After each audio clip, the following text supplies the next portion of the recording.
Ayan, hi guys. So, may papakita ako ngayon sa inyo. Ayan. Pinupunasan ko to kasi parang naging foggy na siya. Pero ganun talaga. Kahit matuyo siya, ganyan na. So, this one kasi guys, matagal na to sa akin. Tong jewelry organizer na to. I think it's been almost 2 years na yata to. Basta matagal na to guys. Ayan, magto 2 years. Kasi nasa Ilocos Sur pa kami nun eh. So, ayan siya. Ito lang yung kukunin nating tray. Itong first layer kasi gusto kong ikwento sa inyo kung ano yung mga nandito. Ayan. So, ito yung kanyang laman. Ayan. Magka-quick tour lang tayo.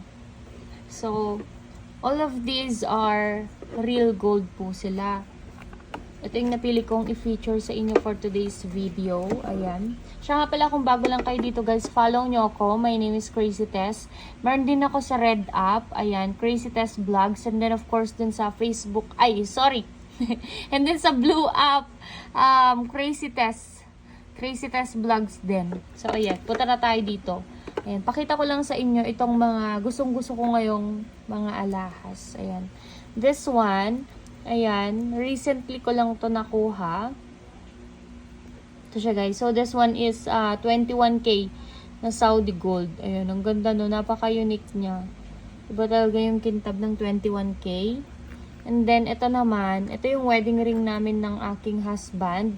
So, ang wedding ring talaga namin na original is silver lang siya. 925 silver.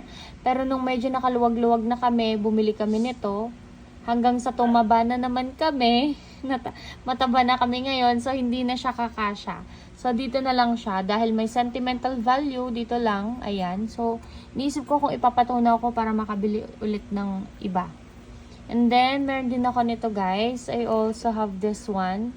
So, these are real diamonds, at saka ito naman is emerald. Magkaiba yung shade ng kanyang emerald. They are set in 14 karat gold. 14K lang tong mga to. Yan. Medyo may mga bato-bato din tong mga collections ko, pero konti lang talaga. Ito naman, ayan, ito yung pinakakaiba sa lahat ng bracelet ko kasi 3-in-1 siya. Ayan, ito.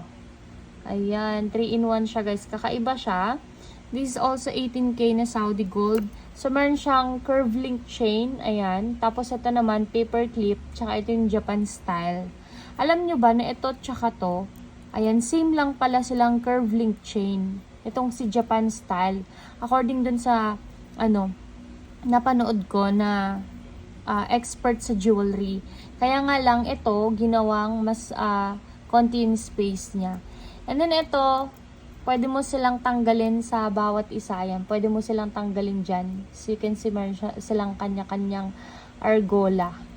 Ayan. And then, ito naman, yung nagsisilbing carabiner niya. Ayan. Same din sa kabila. So, 3-in-1 na siya. Ayan. Never, I think, once ko pa lang yata ito nasuot. Ayan, pang testing-testing lang. Pero hindi ko siya feel. And then, dito naman, meron akong, ring. So, this one, matagal na din to sa akin. I think, 3 years naman na ito. Ayan. O, diba? Yun yung mahirap sa jewelry. Parang nahirapan kang i-let go pag napamahal na sila sa inyo. And then ito, recently ko lang din to nakuha. This one is 21K na Saudi gold. Alam nyo ba to? Super mura ko lang to kinuha guys. Ayan, 21K. Hindi ko alam kung bakit ganun yung price niya. Pero legit talaga siya na 21K. Basta super mura. Ito naman, Japan chain ito. As in, Japan siya originally. Ayan, meron itong flag. And mahaba kasi ito. I think this one is 24 inches. Kaya, ayun, maganda siya pang, pang layer. O kaya kapag naka-t-shirt ka, kung gusto mo ng mahabang necklace, ayan, pwedeng-pwede. So, move on naman tayo dito sa mga rings. So, ilan lang to sa mga rings na sinelect ko for today.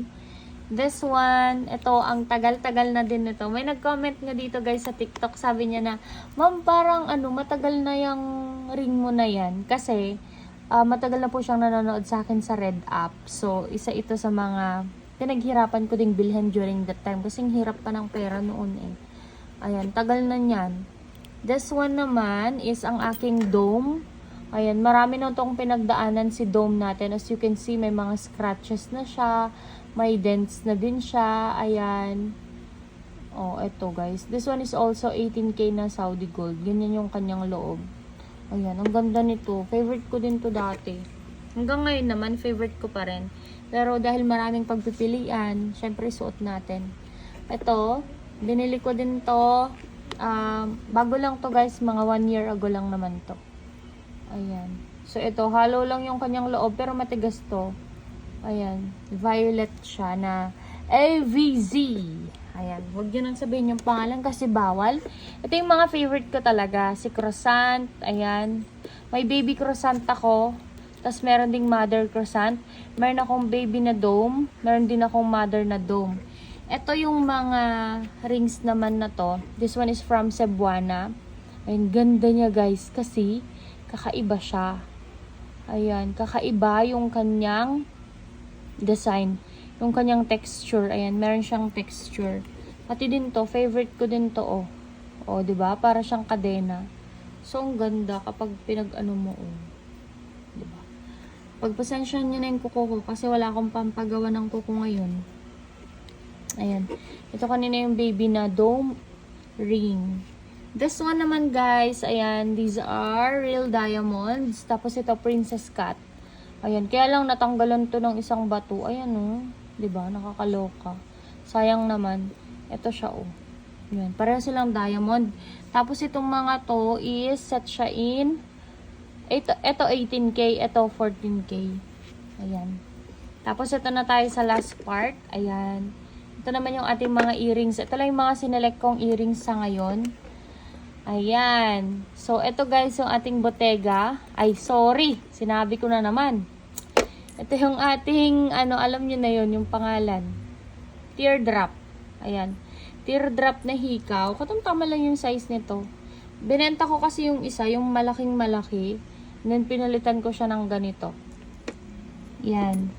Ito din, maganda din to kasi may texture din siya. Ayan. Twisted siya na hikaw. Ayan. This one is also subasta, guys.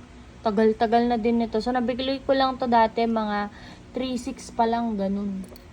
Ganun siya kamura dati. Ito naman, this one is 21K. Ayan, pumaldo na din tong 21K na to. So, never ko pa nga itong nasuot. Ayan.